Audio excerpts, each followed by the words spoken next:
तो नोबोलैक कैसे बनता है ध्यान से सुन लो, हम तुमको बता दे रहे हैं फिर से। आपको लेना है, कोई पूछे व्हाट इज नोबोलैक, तो तुम बोल सकते हो नोबोलैक इज फिनॉल फॉर्मल्डिहाइड, वो तो लिखा है ऊपर में, क्या लिख रहा है, फिनॉल फॉर्मल्डिहाइड पॉलीमर है, ठीक है। कैसे बनेगा देखो इधर, बेंजीन OH ले लो तो ये फिनॉल हो गया, फॉर्मल्डिहाइड आप लिख लो, कैसे लिख लेंगे HC, पता है सिंपल बात बता दे, ऐसा लिखो CH2O, बस यहाँ के लिए।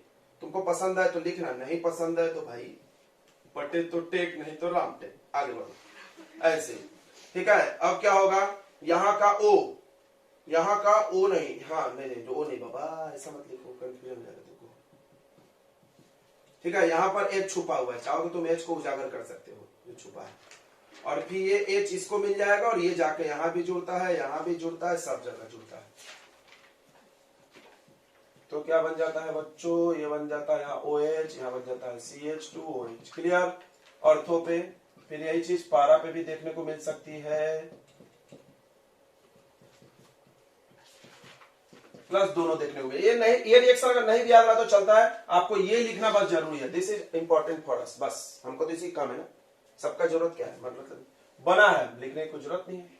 ये ऑर्थो क्या नाम है इसका बताइए, ortho hydroxy, ortho hydroxy methyl phenol, okay.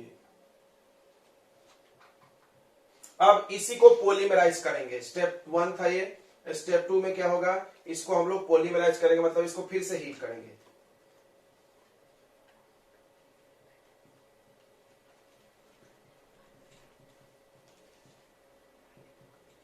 N बार ले लो और इसको कर दो पॉलीमराइज। तो जब पॉलीमराइज करेंगे तो बार बार लिख करके इसको जोड़ दो, अभी सिखाया हमने, 3 बार लिखना, कम से कम 3 बार लिखा जाता है।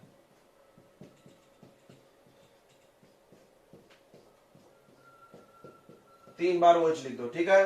अब देखो यहाँ पर क्या है CH2OH, ओके, और यहाँ पर H छुपा है, फिर यहाँ पर क्या है CH2OH, फिर यहाँ क्या छुपा हुआ है H, फिर इसी तरह यहाँ भी CH2OH, और फिर क्या छुपा उधर H। तो क्या होगा, यहाँ वाला OH और यहाँ वाला H हट जाएगा, और इसके बीच में ऐसा बॉन्ड बन जाएगा, वाटर हट गया, ठीक है। यहाँ से OH और H हट गया, क्या बन गया बॉन्ड, फिर यहाँ भी बॉन्ड, और यहाँ पर भी ऐसे बॉन्ड। ये है आपका नोवोलैक। नोवोलैक एक लीनियर पॉलीमर है, पेंट बनाने में काम आता है, ठीक है। अब बहुत सारे नोवोलैक चेन जोड़ दो तो बेकेलाइट बनता है, ठीक है। अब देखते हो हम लोग स्टेप 3 में आएगा। अब क्या करना है बच्चों, फिर से जगह ज्यादा चाहिए मेरे को, इसलिए मिटा देगा।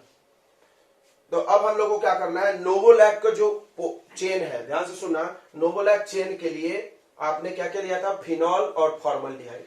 इसमें प्रेम से समझो, इसमें फिनॉल प्लस फॉर्मल्डिहाइड आपने हीट किया था। तो क्या हुआ था, फिनॉल जो होता है इसमें एक्सेस रहता है, ज्यादा फिनॉल खर्च हुआ देखो, और फॉर्मल्डिहाइड थोड़ा कम रहता है, ओके। अब क्या करना है आपको कि फिर से नोवोलैक को फॉर्मल्डिहाइड के साथ हीट करना है। फिर से समझे, नोवोलैक को फॉर्मल्डिहाइड के साथ हीट कर दो, स्टेप नंबर 3। जब आप नोवोलैक को फॉर्मल्डिहाइड डाल करके गर्म करोगे तो कैसा बनेगा, देखो इधर, तो कुछ लिखना नहीं है, डायरेक्ट बेकेलाइट पॉलीमर बनाया जाता है। तो बेकेलाइट बनाना हम आपको सिखा रहे हैं, ध्यान से देख लेना। जो OH, पहले आप नोवोलैक बनाना सीख लो यार, नोवोलैक बहुत आसान लग रहा होगा आपको। अब खाली बेंजीन रिंग बनाते जाओ और CH2 से जोड़ते जाओ, 3 बार कम से कम बनाना ही हम आपको बोले हैं। चलो जाने दो ऐसा। यह है नोवोलैक। एक और नोवोलैक चेन बनाओ, एक और बनाओ, उल्टा बनाना अभी।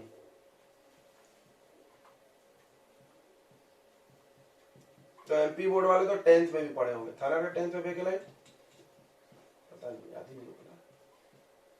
12th का तो 12th में याद नहीं रहता सर, अब कहाँ 10th की बात कर रहे हैं, बराबर। 12वीं का 12वीं में याद रह जाए वही बहुत बड़ी बात है, 10th का बात मत करो, कुछ भी याद नहीं, ब्लैंक में। चलो इधर, यह है नोवोलैक, 2 बार क्लियर है, एक सीधा एक उल्टा। अब हम फॉर्मल्डिहाइड डालेंगे, फॉर्मल्डिहाइड ये, अरे ये था फॉर्मल्डिहाइड, ऐसा है कि नहीं, हमें देखना ध्यान से एकदम प्रेम पूर्वक, CH2 double bond O, CH2 double bond O, CH2 double bond हो। देखो हम समझा देंगे, तो अपने कॉपी में जैसा समझ में आए कर लेना। यहां भी H लटक रहा है, यहां भी H लटक रहा है, ये डबल बॉन्ड हो, क्या इन दोनों H के साथ गायब हो सकता है? क्या बनके? समझ ही नहीं रहा है, देखो पगले लोग। HC डबल बॉन्ड O और H, ऐसा नहीं है क्या? और इसको हम 2H अगर बाहर से देंगे तो H2O नहीं बन जाएगा? बस भारी केस हो तुम लोग यार। यहां से भी H, यहां से भी H, यहां भी H, यहां भी H, सब H H H2O H2O बाहर। देखो कर दो H2O बाहर, देखो कर दिए बाहर, ये यहां जुड़ गया, राइट। देखो ये है क्रॉस लिंक पॉलीमर, देख लो पूरा chain ring. This is a structure of bakelite, बड़ा ही इंपॉर्टेंट है, बहुत बार पूछा गया है, क्योंकि बच्चे कुछ ना कुछ इसमें कार्य करके गलत कर देंगे। ठीक है, एक ही है, ठीक है, बहुत इंपॉर्टेंट है। बेकेलाइट एक थर्मोसेटिंग प्लास्टिक है, ये भी लिख लो ब्रैकेट में, थर्मोसेटिंग पॉलीमर। थर्मोसेटिंग मतलब एक बार हीट कर दो, बार बार नहीं हो सकता। ठीक है, ये देखो ये है bakelite, it is A cross linked polymer. बाप रे बहुत सारे नाम है इसके, cross linked, it is A synthetic polymer, बहुत सारे नाम है इनके। क्रॉस लिंक्ड पॉलीमर भी है, क्रॉस लिंक्ड का इकलौता एग्जांपल है ये, बड़ा इंपॉर्टेंट है, याद कर दो। एक और है मेलामाइन, बट ये आसान है ना। क्लियर हो गया ये? फिर से दिखा दे बना के कि समझ गया, खुद से बना लेंगे तो बहुत आसान है। देखो नोवोलैक चेन बनाओ दो बार, एक बार सीधा और एक बार उल्टा, और बीच में CH2 लिख के जोड़ दो दोनों को। क्लियर है? कहां से आया CH2? हमने क्या बोला कि नोवोलैक को फॉर्मल्डिहाइड के साथ नोवोलैक बन गया, उसके बाद उसमें और फॉर्मल्डिहाइड डालो और हीट करो फिर से। तो जैसे फॉर्मल्डिहाइड डाल के हीट करोगे तो ये सारे नोवोलैक चेन के बीच में CH2 आ जाएगा और यहां से वाटर लॉस करके ऐसा बना लेगा। क्लियर हो गया सबको? हो गया तो बोलो, किसी को डाउट है तो बोलेंगे, नहीं तो आगे बढ़ते अपन। तो लिखिए थर्ड स्टेप, लिखिए स्टेप नंबर 3। देखो when novolac is heated, when novolacc is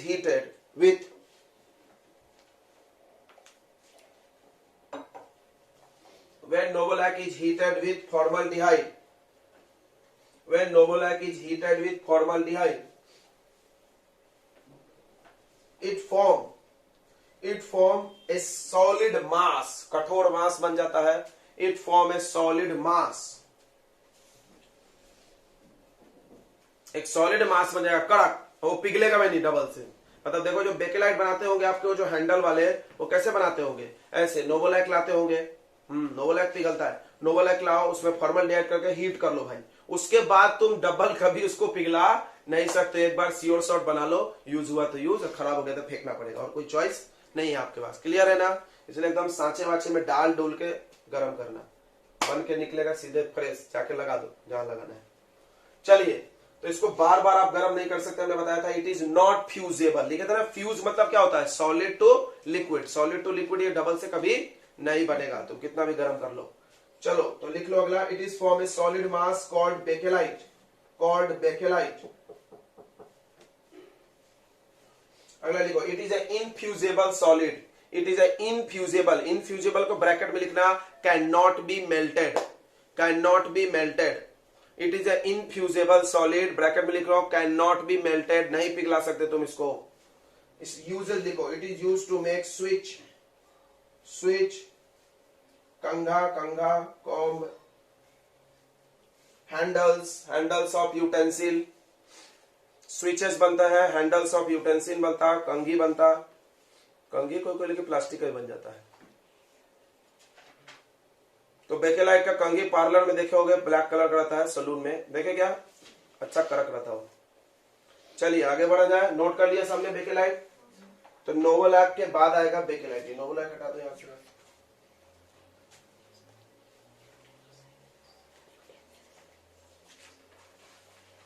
तो यह है बेकेलाइट का स्ट्रक्चर, बड़ा अच्छे से बनाना, पूरा पेज भर के।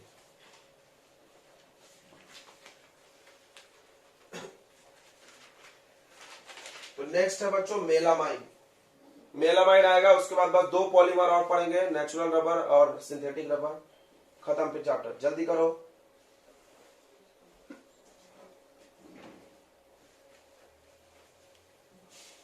नंबर देके लिखना, जो भी नंबर चल रहा आपका। मेलामाइन, मेलामाइन जो है वो फॉर्मल्डिहाइड से बनता है, लेकिन फिनॉल नहीं है उसमें, इसलिए हम इसको फिनॉल फॉर्मल्डिहाइड से अलग रखें। फिनॉल फॉर्मल्डिहाइड से दो पॉलीमर है, नेवोलैक और बेकेलाइट, और एकदम कंटिन्यूअस है, एक के बाद एक के बाद एक आता है स्टेप बाय। तो मेलामाइन ये भी जो है पॉलीमर ऑफ फॉर्मल्डिहाइड, इसमें भी है। फॉर्मल्डिहाइड को हीट करो बच्चों मेलामाइन के साथ, किसके साथ हीट करो? मेलामाइन के साथ। मेलामाइन एक कंपाउंड का ही नाम है, ठीक है, और मेलामाइन पॉलीमर का नाम है। कितना सही है यार, बताओ, इसको कुछ याद ही नहीं करना है, मतलब जो मोनोमर का नाम है वही पॉलीमर का नाम है।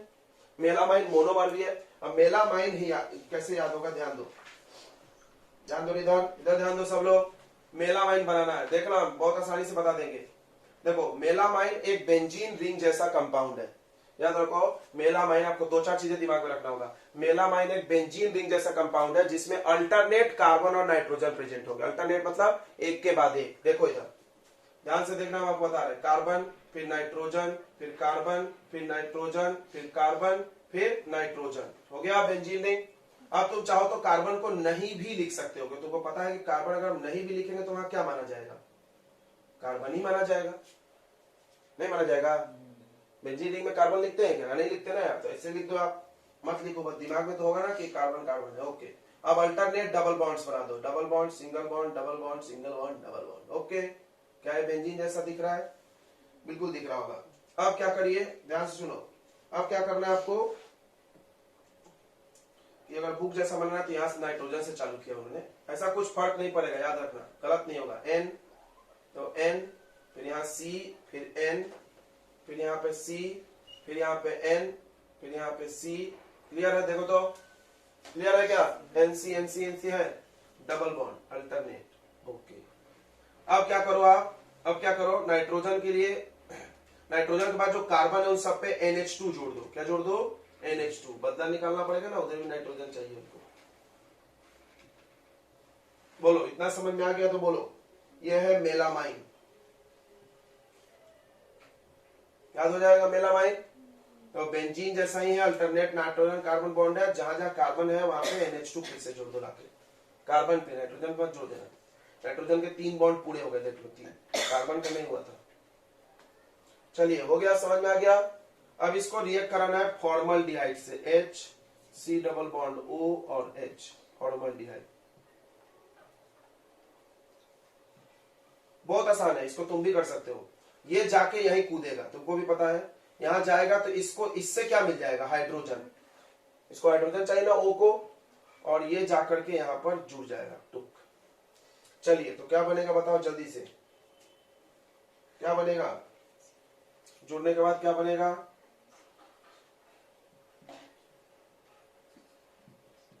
तो आप पूरा बेंजीन रिंग बना लेना यार, कौन किस चीज करेगा बार बार है? 3 जगह नाइट्रोजन भर देना। ओके, ठीक है, ये ज्यादा आसान है।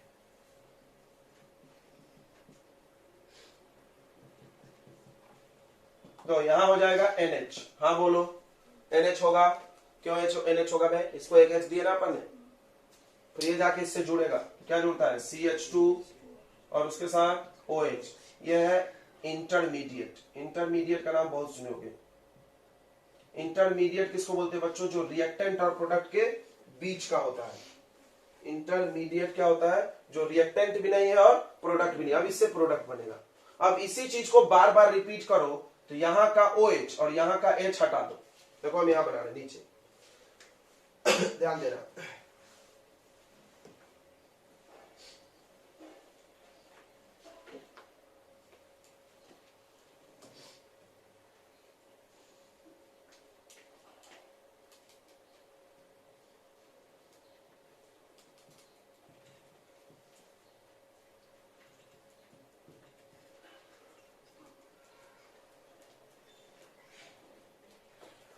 तीन जगह नाइट्रोजन रखना है, रख दो। यहां पर NH2 है, यहां पर क्या बन गया? NHCH2OH। फॉर्मल्डिहाइड से रिएक्शन करने के बाद N बदल दिया हमने, क्या यहाँ N होगा, यहाँ नहीं होगा, फिर यहाँ होगा, फिर यहाँ नहीं होगा, यहाँ। सही है क्या? हिच किच हो गया क्या, फिर से बना दें? सही है। ओके, अब इसको एक बार और बनाओ, एक बार इसको और बनाओ। देखो फिर से यहाँ नाइट्रोजन, यहाँ नाइट्रोजन, यहाँ नाइट्रोजन, सही है। यहाँ पर NH2, यहाँ पर NH2 था लेकिन उसने एक H डोनेट करके NH हो गया और CH2OH हो गया। क्लियर है? इतना क्लियर है क्या? जल्दी हाँ ना बोलो यार, अभी हम मिटाते नहीं, मिटाने में बहुत टाइम वेस्ट हो रहा है। ओके क्लियर है? अब क्या होगा, जब ये जुड़ेंगे तो यहां से क्या निकालोगे? OH। समझ ही क्या होगा तुमको, यहां से OH निकलेगा और यहां से क्या लॉस करेंगे? H। फिर उस तरह यहाँ का OH कोई खा जाएगा, फिर उस तरह इसका भी H कोई खा जाएगा, इसका भी H कोई खा जाएगा, नीचे से क्रॉस लिंक पॉलीमर बनने लगेंगे, यहाँ का भी H कोई खा जाएगा। क्लियर हुआ? ऐसे ऐसे बनते जाएगा ना भाई।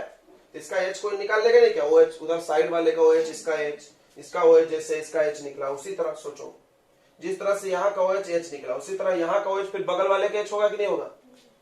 इस तरह से लंबा सा पॉलीमर बन जाएगा, दैट इज मेलामाइन पॉलीमर, उसी का नाम है मेलामाइन। देखो बना रहे हैं हम यहाँ पे, देखो मेलामाइन पॉलीमर, ध्यान दो इधर, आखिरी बार बना रहे हैं अभी। डबल बॉन्ड बना लो, बना लिए, नाइट्रोजन लिख दो अल्टरनेट, यहाँ यहाँ यहाँ। देखो यहाँ पर NH2 था तब NH लिखना, क्या लिखना? NH, और बॉन्ड ऐसे बना के छोड़ देना, छोड़ते हैं ना। फिर इधर क्या आएगा बताओ? NH CH2, फिर बॉन्ड OH का को, OH हट गया ना। फिर नीचे में भी क्या? NH बॉन्ड, इसको ऐसा घेर लो यहाँ पे और क्या लगा दो? N। This is melamine polymer. ये क्या है आपका? मेलामाइन। इससे क्रॉकरीज बनती, क्रॉकरीज यानी बताओ, क्रॉकरीज नहीं तुम बाजार में शॉपिंग करते होगे तो क्रॉकरीज लिखा रहता है। बताइए बच्चों, क्रॉकरीज यानी अनब्रेकेबल क्रॉकरीज बनता है। क्रॉकरीज यानी आपके घर में जो सी चीनी मट्टी की है, खिलौने ये सब, उस सबको अनब्रेकेबल प्लास्टिक जैसा भी आता है ना, ग्लास उलास, कप गिप सब, प्लेट उलेट, ठीक है, वो सबको क्रॉकरीज बोलते हैं। चलिए तो ये क्लियर हो गया, बना लेंगे, समझ में आया? फिर से बता देंगे, समझ में आ गया? ये है मेलामाइन, ठीक है। मेलामाइन आसान है बनाना। मेलामाइन क्या है? बेंजीन रिंग बनाइए, नाइट्रोजन कार्बन अल्टरनेट है, उसमें जहां जहां कार्बन है सब जगह NH2 जोड़ दो, उसका रिएक्शन फॉर्मल्डिहाइड से कराया हमने, तो ऐसा बन गया, इंटरमीडिएट है। ये पिछली बार भी हुआ था, इस बार भी हुआ, दोनों में हुआ कि नहीं हुआ? फॉर्मल्डिहाइड पैसे से रिएक्ट करके ऐसा बना था, फिर ये पॉलीमराइज हुआ, पॉलीमराइज हुआ, वाटर मॉलिक्यूल लॉस किया, फिर बन गया, सब कंडेंसेशन पॉलीमराइजेशन है। तो लिखो मेलामाइन, हेडिंग लगाओ, लिखिए क्या? It is polymer of formaldehyde and melamine, it is condensation polymer भी लिख सकते हो।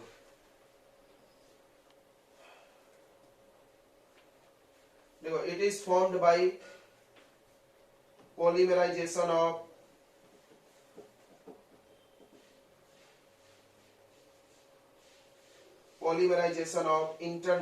intermediate. It is formed by polymerization of intermediate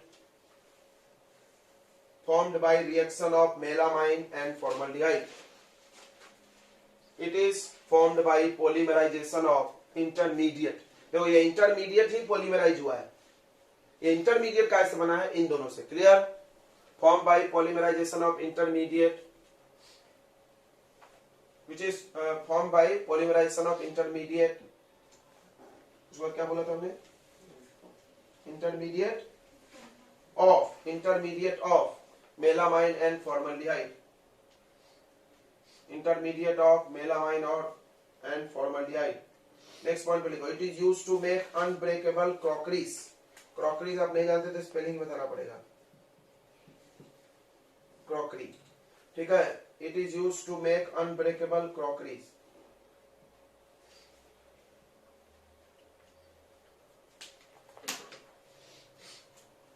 चलिए आगे बढ़ा जाए।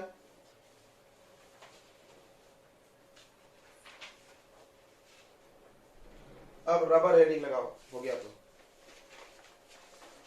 मतलब आते हैं दूध से, फिर उसमें हम लोग चेंज भी कर देते हैं। नेचुरल रबर, नेचुरल रबर में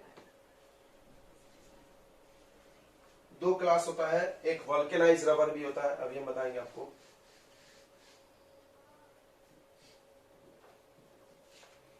तो सिंथेटिक रबर बोल के हम आपको पहले भी बहुत सारी चीजें पढ़ा दी हैं।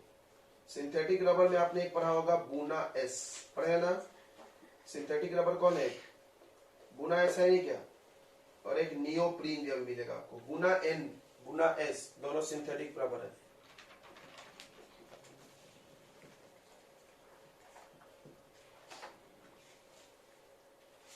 नेचुरल रबर में बच्चों आता है पॉली आइसोप्रीन,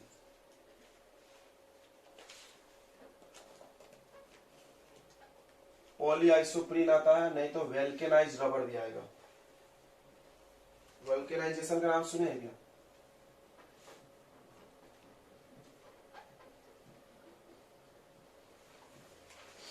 सिंथेटिक रबर के बहुत सारे एग्जांपल हैं।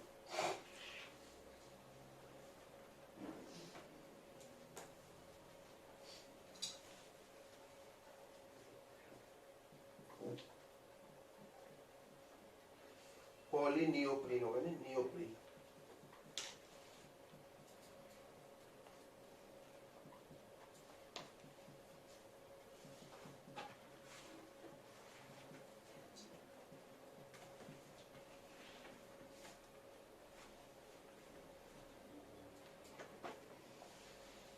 चलिए, तो आपको हम सिंथेटिक रबर बोल बोल के ये दोनों पढ़ाए होंगे, पढ़ाए ना। देखिए इसमें लिखवा दिया सिंथेटिक रबर।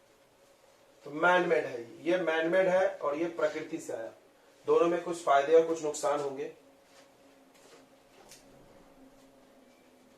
तो इनके इतना ही पढ़ना है हम लोग। इसमें हम ये नहीं पढ़ाएंगे, ये नहीं पढ़ाएंगे, पढ़ा दिए हैं रबर पढ़ा रहे हैं क्या?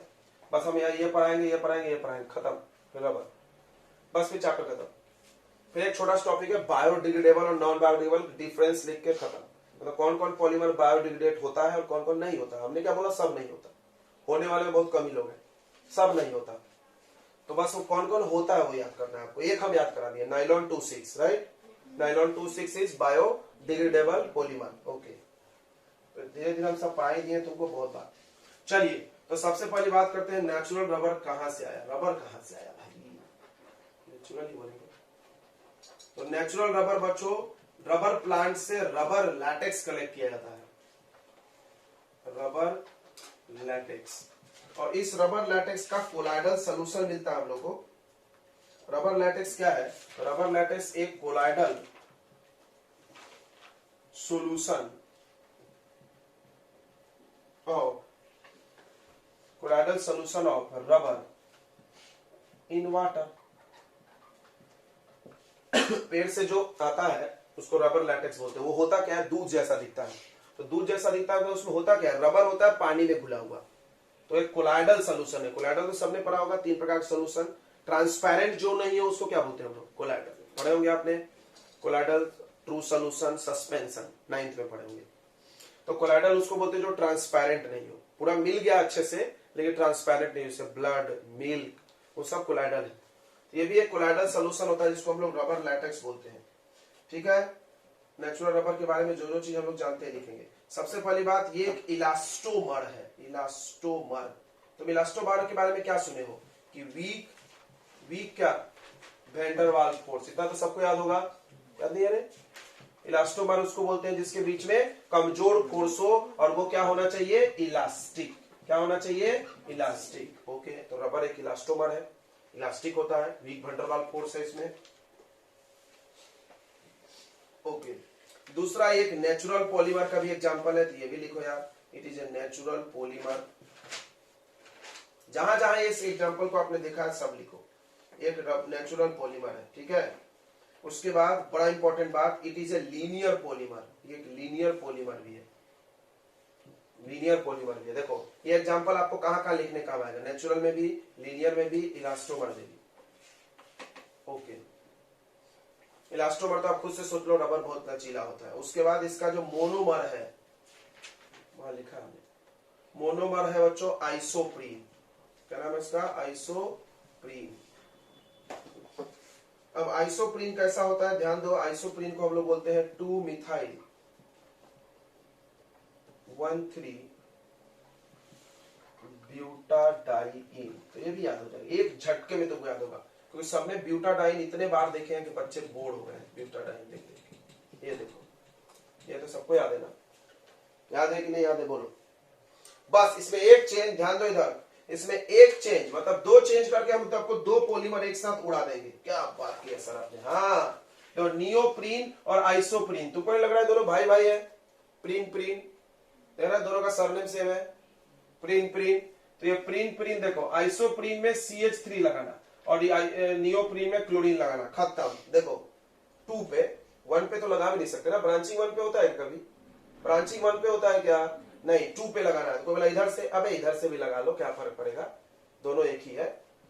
इधर से 2 या इधर से 2, क्या फर्क है? कुछ भी फर्क नहीं, क्यों? ये भी सेम टू सेम दिख रहा है। तो चलो ध्यान देना बच्चों, हो गया खत्म ये भी दोनों। देखो ये है आपका कौन सा प्रीन? आइसोप्रीन। और इसको याद रखना बहुत आसान है, क्योंकि आपने ऑर्गेनिक पढ़ के और आपको 10 बार पढ़ाया गया होगा कि अगर एंड से सेकेंड लास्ट पोजीशन पे मिथाइल आए तो उसको आइसो बोलते हैं। सबने पढ़ा है ना? सबने पढ़ा है कि नहीं पढ़ा है? आइसो नियो पढ़े हो? अगर एंड से एक लास्ट पे CH3 आए तो क्या बोलते हैं इसको? आइसो। तो ये तो याद हो गया आइसोप्रीन। अब नियोप्रीन याद करना है, यहाँ पे क्या लगा दो? Cl, खत्म। अब इसका पॉलीमर तो कोई बच्चा भी बना के ले जाएगा। कैसे? ये डबल बॉन्ड टूटेगा, ये डबल बॉन्ड टूटेगा और यहाँ क्या जाएगा बीच में? डबल बॉन्ड, खत्म। ब्यूटाडाइन का पॉलीमर जैसा ही। क्लियर है? बन गया कि नहीं बन गया नेचुरल रबर? बताओ। तो बहुत आसान है, बस थोड़े से कुछ प्रैक्टिस करोगे चैप्टर पूरा आसान रहेगा। चलिए, तो इसी को आपको पॉलीमराइज कराना है, हीट उठ करके बना लोगे पॉलीमर। तो इसका पॉलीमर आप आराम से लिख लो। देखो CH2, देखो ये डबल बॉन्ड टूट जाएगा, यहाँ सिंगल बॉन्ड की जगह डबल बॉन्ड आ जाएगा। अरे रे रे रे, देखो यहाँ पे क्या है? CH3 है, फिर यहाँ डबल बॉन्ड, फिर CH, फिर CH2 और ये ऐसा करके ऐसा करके ऐसा करके N लिख दो, हो गया स्टाइल मार के। ये हो गया रबर, नेचुरल रबर लिख दो। क्लियर हो गया रबर, खत्म। अब रबर के बारे में 2 चीज और छापेंगे हम लोग। ये छाप लिए क्या? तो रबर, नेचुरल रबर, तो नेचुरल रबर है पॉली आइसोप्रीन, आपने अभी देखा था। तो क्या है यहाँ पर? CH2 है, फिर यहाँ पर CH नहीं है, सॉरी, C के जगह पर क्या है? CH3, फिर CH, CH2, फिर से ऐसा ही। इसको ना ऊपर बना लो CH3। अभी हम लोग सल्फर जोड़ेंगे। अच्छा यहाँ डबल बॉन्ड है ना, जब कोई बोल भी नहीं रहा।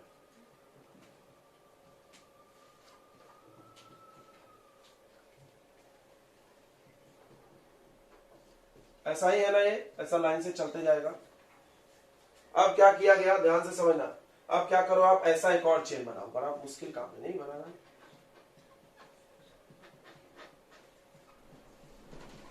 तो अभी भी इसमें पाई बॉन्ड है। क्या हम पाई बॉन्ड को तोड़ सकते हैं? बिल्कुल, पाई बॉन्ड तो टूटने के लिए बना है। ये है नेचुरल रबर का चेन। ये वीक है, सॉरी मतलब वो जल्दी घिस जाता है, सॉफ्ट है, हार्ड नहीं है। क्यों नहीं है भाई? क्योंकि ये लीनियर पॉलीमर है, और लीनियर पॉलीमर और इसके बीच में वैन डर वाल्स फोर्स होता है। बहुत वीक हो गए लोग। अब क्या होगा, ध्यान से सुनना। अब क्या होता है कि ये रबर का एक लीनियर पॉलीमर ऐसा सीधा सीधा लाइन है, देखो, और ये दोनों लाइन एक दूसरे से जो चिपके होते हैं वो फोर्स बहुत कमजोर होता है। तो आप जैसे घिसोगे ये निकल जाएगा, ये परत निकल गई है। क्लियर? फिर और घिसोगे दूसरी परत भी निकल जाएगी, तीसरी परत, उखड़ते जाता है, क्योंकि इसके पूरे जो लाइन है उनको जोड़ने वाली कोई मजबूत फोर्स ही नहीं है। तो अब क्या किया गया, इसमें सल्फर डाल के इसको हीट कर दिया गया। यानी आप नेचुरल पॉलीमर ले लो, सॉरी क्या बोल रहे, नेचुरल रबर ले लो, और नेचुरल रबर को सल्फर एसिड, सल्फर के बारे में सुना होगा, सल्फर का एटॉमिसिटी क्या है? 8। सल्फर लेकर के उसको आप हीट कर दो। हीट करने के बाद जो रबर मिलेगा उसको हम लोग बोलते हैं वल्केनाइज्ड रबर। कौन सा रबर? Vulcanized rubber. तो वल्केनाइज्ड रबर का आप डेफिनेशन लिख लो। क्या definition? The process of heating of natural rubber with sulphur. क्यों गर्म करते हैं? To improve its quality. क्या क्वालिटी है खराब है उसमें? वो जल्दी घिसता है, वही खराब है, हार्ड नहीं है, घिसता जल्दी है। 2 प्रॉब्लम है मेरे को उससे। अच्छा एक और प्रॉब्लम है नेचुरल रबर, तुमको दिखा रहे हैं। तुम्हारा जो रबर है ज्योमेट्री बॉक्स का, वो आपके स्केल में चिपक जाता होगा गर्मी के दिनों में, कि ठंडी में चिपक जाता है? गर्मी में चिपक जाता है ना। तो नेचुरल रबर का एक बड़ा समस्या है यार, जहां गर्म आएगी पिघलने भी लगेगा वो।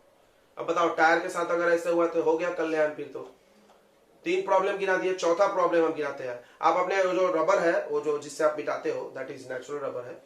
तो वो जो आप रबर जिससे आप मिटाते हो, उसको आप एसिड या बेस में डालना, घुल जाएगा वो घुल जाएगा, उनसे रिएक्ट कर जाता है, डिजोल्व हो जाता है।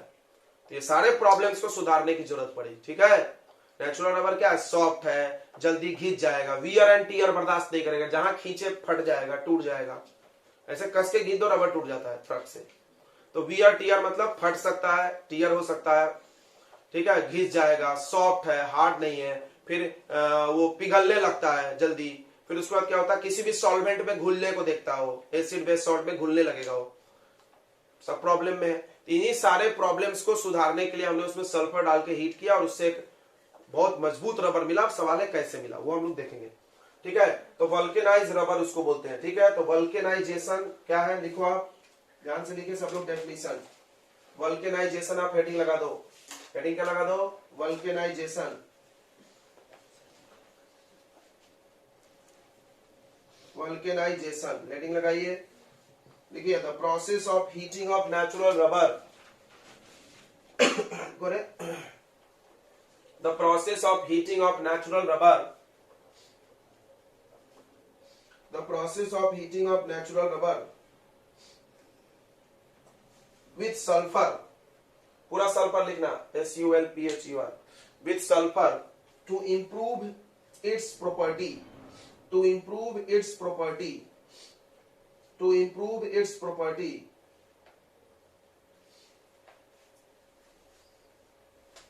to improve its property is called vulcanization, is called vulcanization. And the rubber formed by this process is called vulcanized rubber, and the rubber formed by this process is called vulcanized rubber. अब देखना vulcanise rubber का formula, ध्यान से देखो बे, it's called vulcanise rubber.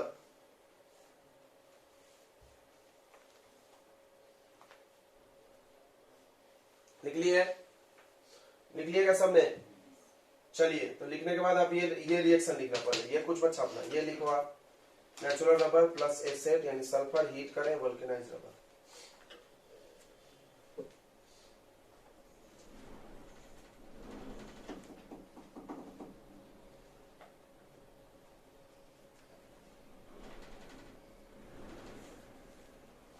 अब देखो natural rubber के नीचे ध्यान दो, इधर नेचुरल रबर के नीचे आप ऐसा बना लेना, देखो रे इधर, ए आत्मा लोग इधर देखो,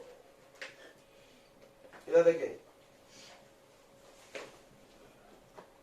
क्या है आपका, ये नेचुरल रबर है, क्या है, नेचुरल रबर है कि नहीं है ना भाई, यही तो था, ब्यूटाडाइन का डबल बॉन्ड यहाँ आता है ना। अब वल्केनाइज रबर देखो, जब हम इसके साथ सल्फर डाल के गर्म करेंगे, सबसे पहली बात जब गर्म करेंगे तो पाई बॉन्ड क्या हो जाएगा, टूट जाएगा। तो यहाँ यहाँ यहाँ यहाँ सबका बॉन्ड खाली हो गया, क्या हो गया, खाली कि नहीं हो गया। इधर कौन अकेला घूम रहा है, सल्फर, तो यहाँ आके बॉन्ड बना लेगा। सल्फर 2 बॉन्ड बनाता है कि नहीं बनाता है, बनाता है कि नहीं बनाता है, बनाता है कि नहीं बनाता है, बताओ यार। तो अब एक ही लिखे तो चलता नहीं, तब डबल डबल करने की जरूरत थोड़ी, बस इतना। तो ऐसा हो गया। अब ये चीज जाने दो लंबा। अब फायदा क्या हुआ, बोला सर क्या हो गए, अरे पगलो, इसके पहले एक तुम्हारे पास लाइन था, हाँ, एक दूसरा लाइन था, हाँ, इसको चिपकाने वाला फोर्स कोई था नहीं। अब इसकी और इसके बीच के बीच में कोवेलेंट बॉन्ड बना दिया सल्फर ने, तो ये मजबूत नहीं हो गया। अब तुम घिसो तो ये निकलेगा, ये वाला बॉन्ड टूटेगी क्या, नहीं टूटेगी, नहीं यार, बहुत मजबूत है वो, कोवेलेंट बॉन्ड बना दिया सल्फर ने। क्लियर है, समझ में आया नहीं आया। पहले कोई फोर्स नहीं था, कोई नहीं था, तो वंडरवाल का नाम ले लेते हैं, उसका फंसा दो नाम कहीं भी। तो पहले वीक वंडरवाल फोर्स से दोनों चेन चिपके हुए थे, अब उनमें कोवेलेंट बॉन्ड आ गया। कोवेलेंट बॉन्ड तो मिलियन टाइम्स स्ट्रॉन्गर है वंडरवाल से, बहुत ज्यादा स्ट्रॉन्गर है, वंडरवाल तो बहुत वीक है। तो अब ये मजबूत हो गया। अब आप घिसोगे तो ये निकलेगा नहीं। अब हम आपको डिफरेंस दिखा देंगे ना दोनों रबर में। तो देखो वल्केनाइज रबर का फॉर्मूला ध्यान दो, कैसे लिखेंगे, नेचुरल रबर छाप दो, तो लिखने आना चाहिए, नेचुरल रबर छाप दिए, 2 बार छाप दो, 2 बार छाप दिए, यस सर। अब यहाँ पर दोनों के बीच में क्या लिख दो, सल्फर, और यहाँ का डबल बॉन्ड मिटा दो। This is formula of vulcanise rubber, okay. समझ में आया नहीं आया? आया नहीं आया? लिखो अगले पॉइंट में, यहाँ पे अगले पॉइंट में नोट पे लिखो, नोट लिखो, अगला पॉइंट लिखो। देखो in vulcanisation,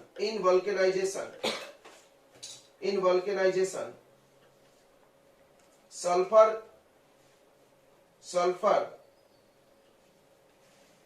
form a cross-linked polymer, या sulfur get joined by breaking the double bond,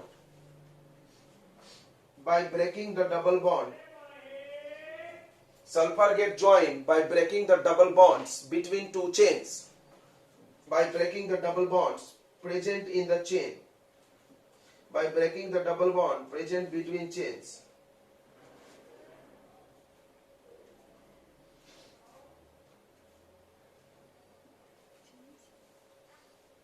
Breaking the double bond present between chains. लिखे?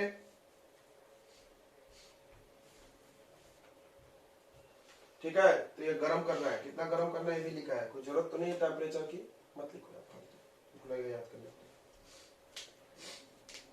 अब क्या क्या प्रॉपर्टी इंप्रूव हो गई ये देखना पड़ेगा ना, पूछा जाता है कि वल्केनाइजेशन से क्या फायदे हुए। तो आपको 4-5 बातें बताए थे, फिर बता दे रहे हैं, लिख के बता दे रहे हैं। ये नोट कर लिए ना, वल्केनाइज रबर का फॉर्मूला नोट कर लिए, ये नेचुरल रबर, वो वल्केनाइज। देखो एक बड़ा इंपॉर्टेंट डिफरेंस यही दिखा दे रहे हैं, ये लीनियर पॉलीमर है, ये कौन सा पॉलीमर है, और ये कौन सा है, क्रॉस लिंक्ड। कौन सा है ये, क्रॉस लिंक। जब दो लीनियर को जोड़ देंगे तो क्रॉस लिंक हो जाता है। ओके, तो ये मजबूत होगा इससे बहुत, तो एक डिफरेंस नहीं दिख रहा। चलिए तो हम लोग नेचुरल रबर और वल्केनाइज रबर में डिफरेंस लिखेंगे, ठीक है, जल्दी जल्दी लिखेंगे, टाइम हो रहा है। नेचुरल रबर और वल्केनाइज रबर, नेचुरल रबर, आज स्कूल आज के दिन छोड़ दो, कुछ नहीं होता। नेचुरल रबर और वल्केनाइज रबर,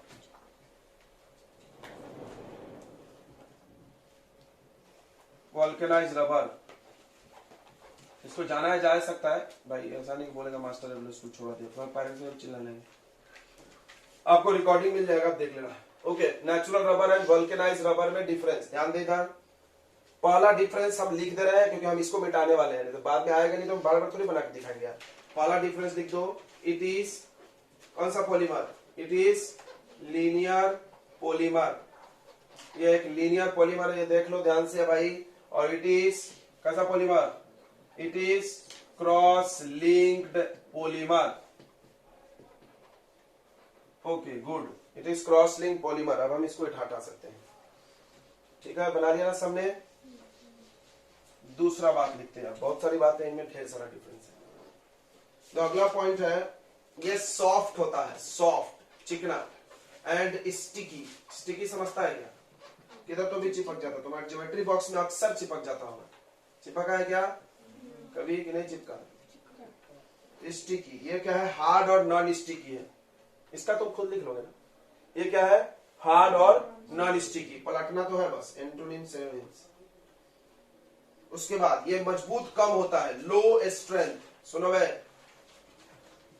इसकी ताकत भी कम है, घींचो टूट जाएगा ये तुरंत, ये टूटेगा, टायर का थोड़ा तोड़ के दिखाओ तो हम देखते हैं, टायर को तोड़ दो, बहुत मजबूत होता है, बहुत मजबूत। उसके बाद ये इलास्टिक होता है, और ये इलास्टिक नहीं होता है क्या, नहीं, इट इज हाईली इलास्टिक। ओ तेरी, ये समझना। तो इलास्टिक का ये मतलब होता है, देखो जा पढ़े हो गए तो 11th में, इलास्टिक का मतलब खींचे अपने जगह पे आ जाना, दैट इज इलास्टिसिटी, राइट। तो इसकी एक प्रॉब्लम है, तुम ज्यादा खींचो टूट ही जाएगा, अपने जगह पे नहीं आएगा, और इसको क्योंकि टूटेगा नहीं, बहुत मजबूत है, राइट। तो ये ज्यादा इलास्टिक हुआ ना, सोचो, समझ में आ रहा है। अपन गुलेल बनाते हैं, इसका बनाते हैं नहीं, बनाते गुलेल, बंदर मारने के लिए हम लोग इधर बनाते हैं, बंदर मारते हैं, मट्टी की गोली बनाते थे बचपन में, गुलेल बंदर को भगाते हैं। चलो रे आगे बढ़ते हैं। अगला देखो, इसको यूज करना है तो टेम्परेचर कम रखना होगा। देखो भाई, ज्यादा गर्मी होगी तो पिघल जाता है, तो लो टेम्परेचर पे यूज होगा। ये गर्म भी आ गया, ठंडा भी ज्यादा आ गया तो कोई प्रॉब्लम इसको नहीं है। तो लिख लो, it can be used at low temperature. कहां से कहां तक, तो 10 डिग्री सेल्सियस से लेकर के 60 डिग्री के बीच में यूज करो आप इसको। ये हाई टेम्परेचर तो यूज होगा, देख लो इसका बड़ा ही इंपॉर्टेंट है। और इसका टेम्परेचर रेंज बस हम लिख रहे हैं -40, देखो माइनस में भी यूज होता है ये, कितना भी ठंडी हो इसको कुछ प्रॉब्लम नहीं है, से लेकर के 100 से ऊपर होगा तो फिर जल जाएगा, राइट। टायर जलता भी है, ऐसा नहीं कि नहीं जलता कभी, 100 से लेकर ऊपर टेम्परेचर चाहिए। क्लियर हो गया, ये माइनस है, ये माइनस नहीं है, ये 2 है। ओके, तो ये लिख लेना, ये हाई टेम्परेचर तक भी यूज होता है।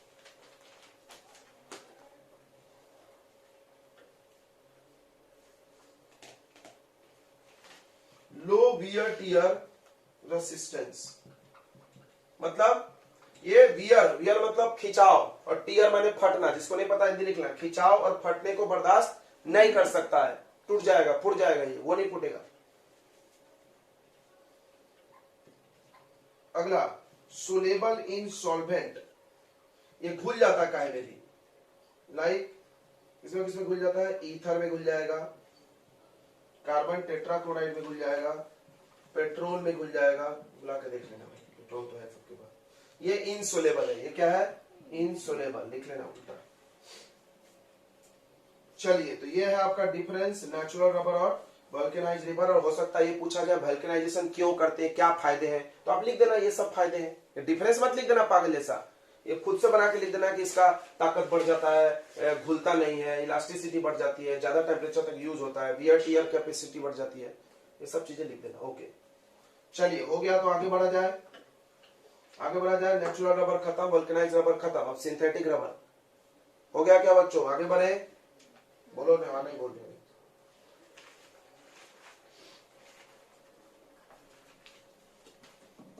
10 मिनट और, 10 मिनट और फिर चैप्टर खत्म, सब हमने पहले से पढ़ा कर रख दिया है, बस एक लास्ट टॉपिक। नींद आ रही है, नींद आ रही है तो 5 बार सांस लो गहरा गहरा। प्रकृति का कुछ रोल नहीं है, ये सब भगवान अपन बना लिए, ठीक है, फुल्ली मैनमेड होता है, और कुछ भी इसमें पॉलीमर इसका नहीं लगेगा, क्या बोलते हैं, नेचर का कोई पॉलीमर इस्तेमाल नहीं होगा, पॉलीमर इस्तेमाल नहीं होगा, मोनोमर तो इस्तेमाल होगा भाई, ऐसा मतलब नेचर से कुछ यूज ही नहीं किया, पागल हो गए तो बनाए कैसे फिर। हाँ, पॉलीमर, सिंथेटिक बोलने का मतलब प्राकृतिक पॉलीमर यूज नहीं करना है, समझ में आया मेरी बात, नेचुरल पॉलीमर यूज नहीं करो, और बाकी कुछ भी यूज करो, पॉलीमर के लिए पॉलीमर यूज मत करो। चलिए, तो लिखिए सिंथेटिक में, synthetic polymer, sorry synthetic rubber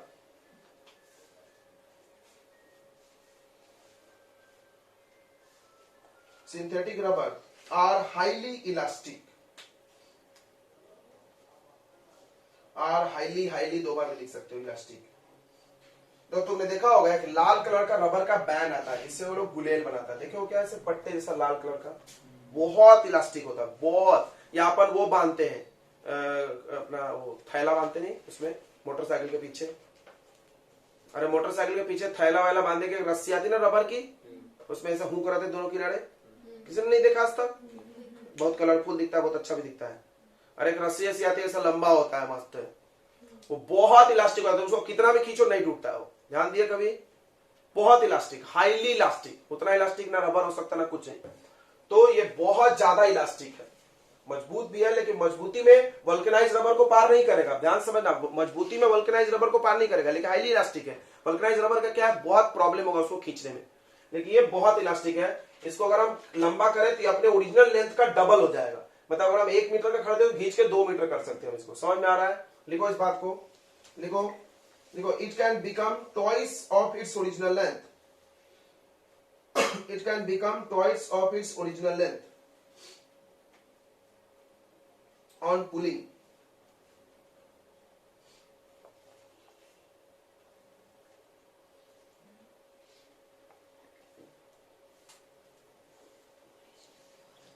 ठीक है, पुल करने पे, खींचने पे। सिंथेटिक रबर कितने प्रकार के हैं बाजार में, कौन कौन एग्जांपल है, सबसे पहला है, सुन लो भाई, सबसे पहला है नियोप्रीन, अभी बताया ना हमने, दूसरा बुना, बुना परिवार सब इसी में, बुना एन और बुना एस।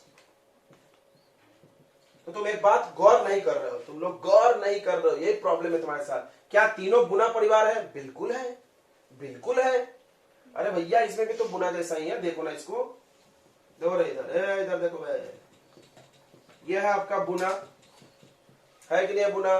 अब यहाँ पर H की जगह क्या लगा दो, Cl, तो इसको नाम क्या हो जाएगा, नियोप्रीन। बस इसी का पॉलीमर बनाना है। कैसे बनाएंगे बताओ, कोई भी बना लेगा। ये डबल बॉन्ड तोड़ो, ये डबल बॉन्ड, यहाँ डबल बॉन्ड लगा दो, कर लेंगे।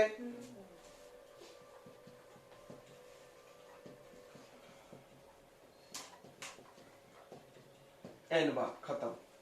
तो बुना एन बुना एस तीनों में बुना हो गया। अच्छा, इसके पहले भी यानी जितने रबर समाज है उन सब में बुना चल रहा है, राइट, नहीं चल रहा। नेचुरल रबर भी तो ऐसा ही था, बुना से ही बना था ना। तो ये सब चीजें आप एक साथ पढ़ रहे हो तो एक बार दिमाग में प्रिंट हो सकता है, हाँ अरे सब तो एक ही जैसा है, थोड़ा थोड़ा अंतर है, वो अंतर ही दिमाग में रखना है। चलिए तो छाप लो नियोप्रीन, बाकी दो तो अपन पढ़ लिए हैं। नियोप्रीन छाप लिए क्या, ये बनता है क्लोरोप्रीन से, सॉरी इसका नाम क्लोरोप्रीन है। क्या नाम है इसका, क्लोरोप्रीन मोनोमर, और इसका नाम है नियोप्रीन। ठीक है, अच्छी बात है, क्लोरोप्रीन नाम है तो क्लोरोप्रीन जल्दी याद भी होगा। चलो क्लोरोप्रीन याद कर लिए, लिखो अगले पॉइंट में। तो ये तीनों के तीनों एक कॉमन यूज हम तुमको बताते हैं, तीनों के तीनों गैस्केट बनते हैं। गैस्केट समझता है, कहीं भी लगाते हैं लीकेज को बंद करने के लिए। ऑयल सील, ऑयल सील जानते हैं, तो बताया था ना कहीं ऑयल लीक हो रहा तो सील कर सकते हैं। तीनों में लगभग ये कॉमन यूज मिल जाएगा आपको। चलिए अब हेडिंग लगाइए, बायोडिग्रेडेबल पॉलीमर। ये हो गया ना, ये दो पढ़ा दिया हमने, ठीक है। अगर आपको शौक हो तो आप लिख लेना, रिवीजन हो जाएगा आपका। ये नियोप्रीन हो गया। लिखो अगला, बायोडिग्रेडेबल पॉलीमर। लिखो अगले पॉइंट में, बायोडिग्रेडेबल पॉलीमर हेडिंग लगाए। लिखो, generally polymers are non biodegradable. Generally polymers are non biodegradable. They cause environmental pollution. They cause environmental pollution.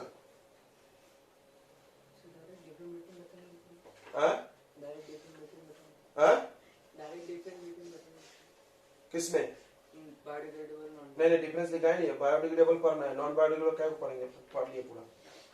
तो लिखो बायोडिग्रेडेबल में लिखो, generally polymers are non biodegradable, ठीक है, they cause pollution. Some polymers are biodegradable. Biodegradable मतलब नहीं समझता, लिख लेना, can be broken down into simpler molecules by bacteria. Bacteria उसको तोड़ तोड़ के छोटे मॉलिक्यूल में बना सकता है।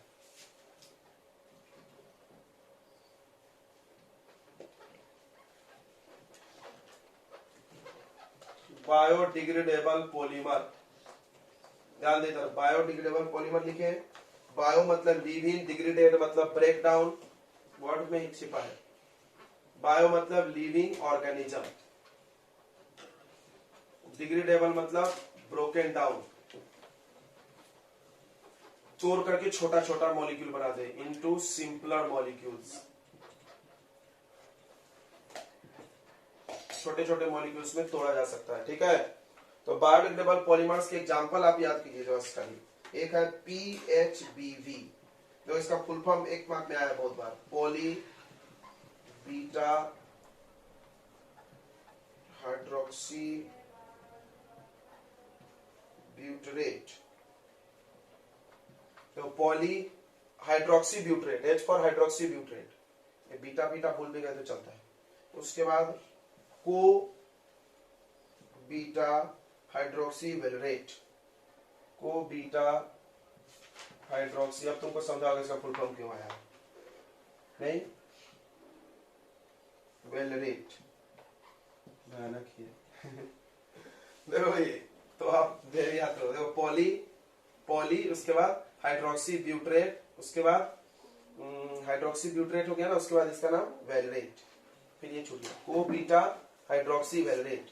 मतलब देखो यहाँ पर दो चीज है, देख लो इसको, दो नाम है एक्चुअली, ये दो लोग है, हाइड्रोक्सी ब्यूटरेट और हाइड्रोक्सी वेलरेट। चलो देख लेते हैं, दो नाम है, उसी को मिलाकर के बनाना है। इसको देख करके आपको दो नाम तो क्लियर हो गया कि दो चीजों से मिलकर बना है। तो इसका जो मोनोमर होता है, देखो, अच्छा पहले पूरा नाम लिख ले। दूसरा हम आपको बताए थे नाइलॉन। नाइलॉन 26, ये तो याद ही हो गया होगा। तीसरा हम आपको बहुत सारे पॉलीमर पढ़ा दिए, बस नाम बता दे रहे हैं। अगला है पॉलीप्रोपीन, पॉलीप्रोपीन। चौथा पॉलीस्टाइरीन, सब पढ़ा दिए ना, चेक करो कॉपी में, किए कि नहीं, आते आते पढ़ा दिया हमने। पांचवा है पीवीसी, चौथा है ग्लिप्टल, 6 नंबर है बेकेलाइट।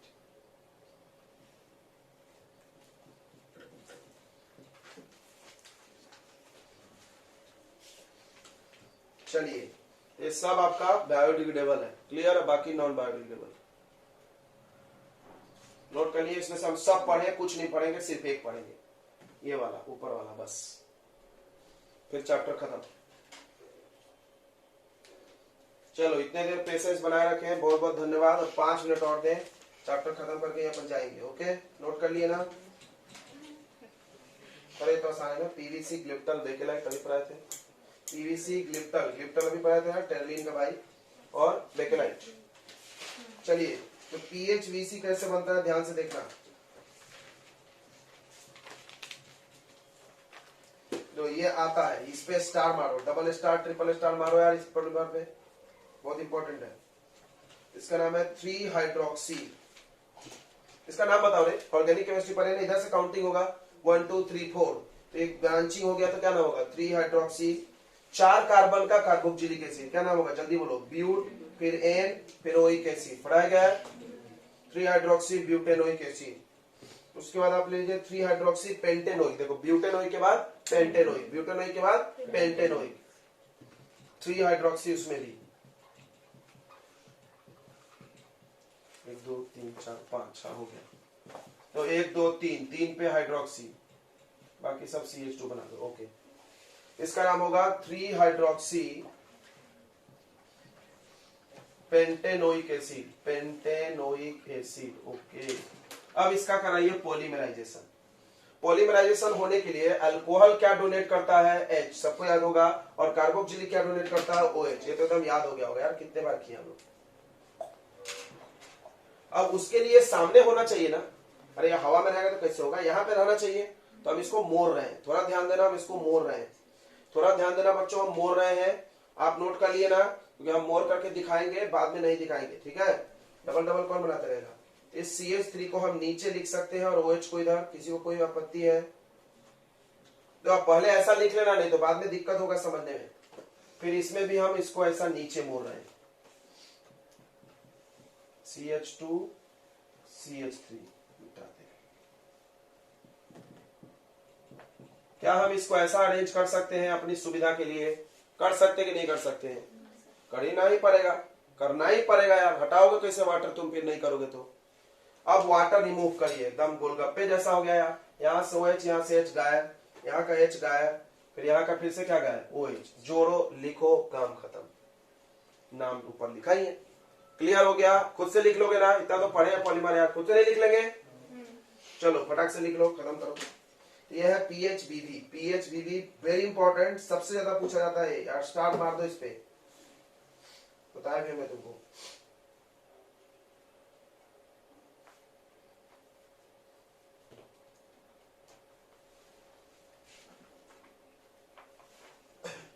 तो पीएचबीवी याद हो जाएगा, 4-5 बार रिवाइज करो, हो जाएगा। तो दोनों के दोनों एक ही जैसे प्रोडक्ट है, बस इसमें 4 कार्बन है और 5,